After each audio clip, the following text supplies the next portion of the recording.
Hello everyone, नमस्कार, हरे कृष्णा। स्वागत करती हूँ आप सबका अपने यूट्यूब चैनल पर। श्रावण मास की बात आते ही हमारे आंखों के सामने भगवान शिव व पार्वती का चित्र आ जाता है।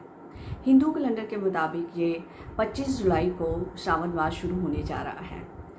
तो ये एक विशेष समय होता है जब हम भगवान शिव व पार्वती की विशेष अनुकंपा प्राप्त कर सकते हैं।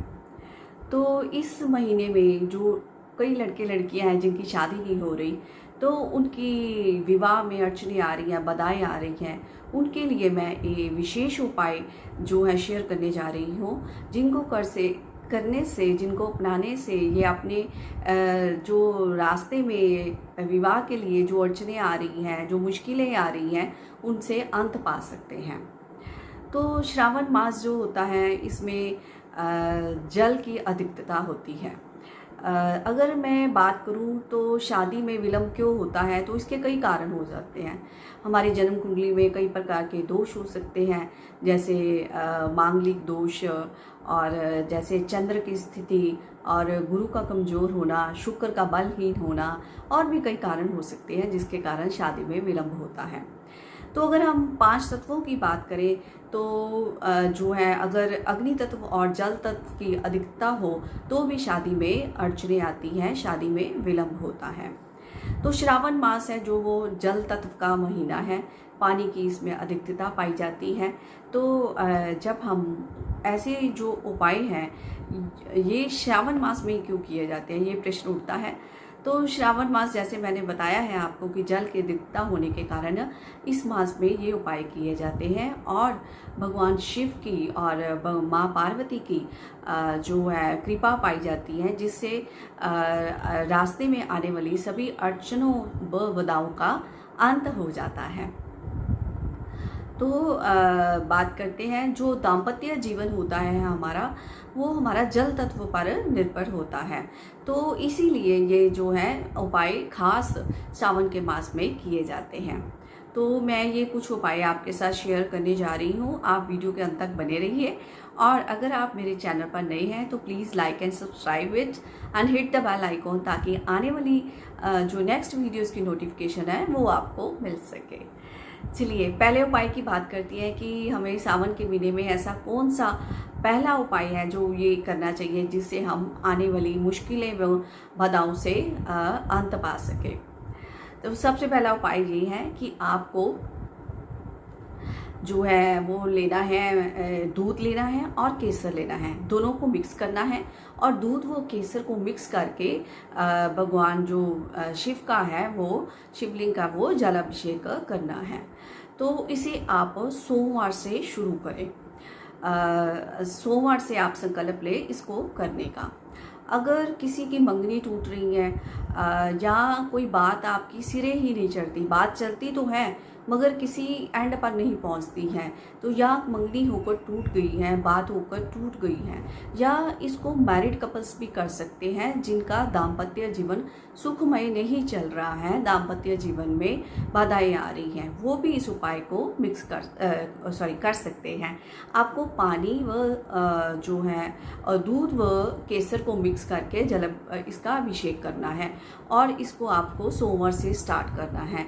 अगर आप चाहो तो हर सोमवार को भी कर सकते हो, नहीं तो आप सारे सावन के महीने में भी इसको सोमवार से स्टार्ट करके कर सकते हो। तो ये है पहले उपाय की बात। अब बात करते हैं सेकंड उपाय की। जैसे कि हम सब जानते हैं कि चंदन जो भगवान शिव को अति प्रिय है, आपको जो चंदन है भगवान शिव को अर्पित करना है।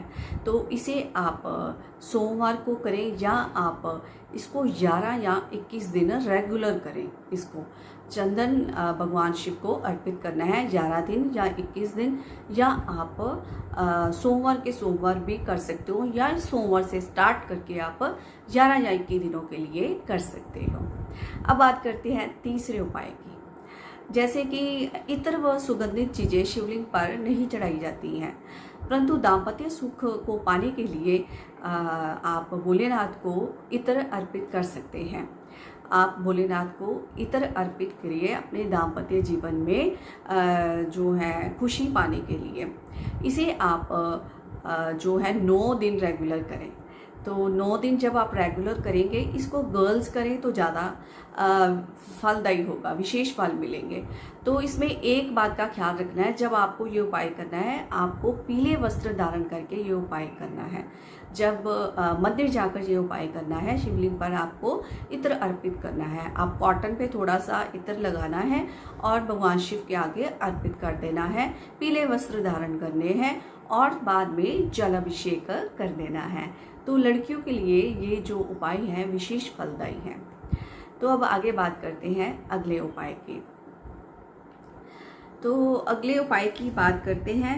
आपने मंदिर में जाना है, वहाँ पर भोलेनाथ की और माँ पार्वती की मूर्ति तो होती हैं।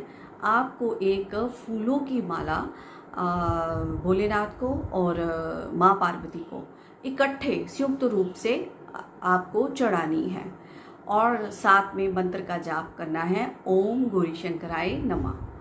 तो आपको एक फूलों की माला लेकर संयुक्त रूप से भोलेनाथ व पार्वती माँ को चढ़ानी है। साथ में आपको मंत्र का जाप करना है, ओम गौरी शंकराय नमः।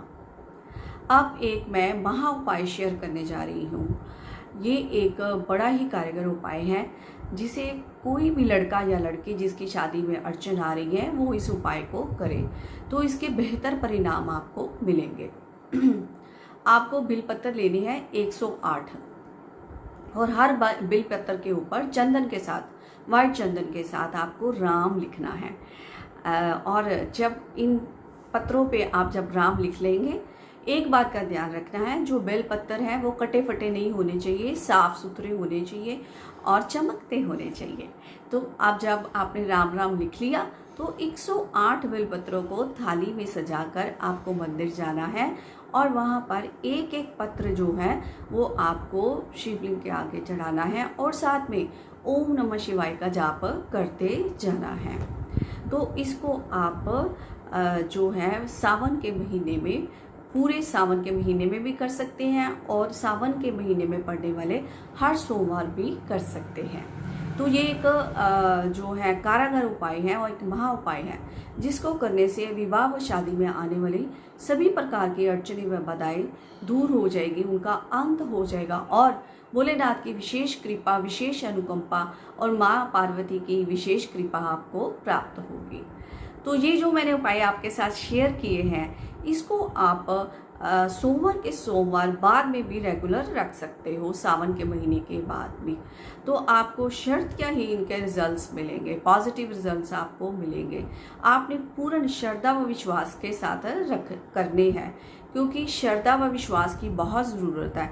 जो भी उपाय किया जाता है उसमें आप जिस भी भगवान को अर्पित करके अपनी विशेष उनकी कृपा पाने के लिए कर रहे हैं, तो सबसे पहले उन पर श्रद्धा व विश्वास रखिए, तो ही वो उपाय कारगर सिद्ध होगा। तो मंगल कामना करती हूँ आप सबकी कि जो भी इन उपायों को करें उनकी शादी शीघ्र से हो जाए और विवाह शादी में आने वाली सभी अड़चनें दूर हो जाए और दाम्पत्य सुख का जो है वो दाम्पत्य जीवन का सुख उन्हें प्राप्त होए। Thank you so much. ओम नमः शिवाय।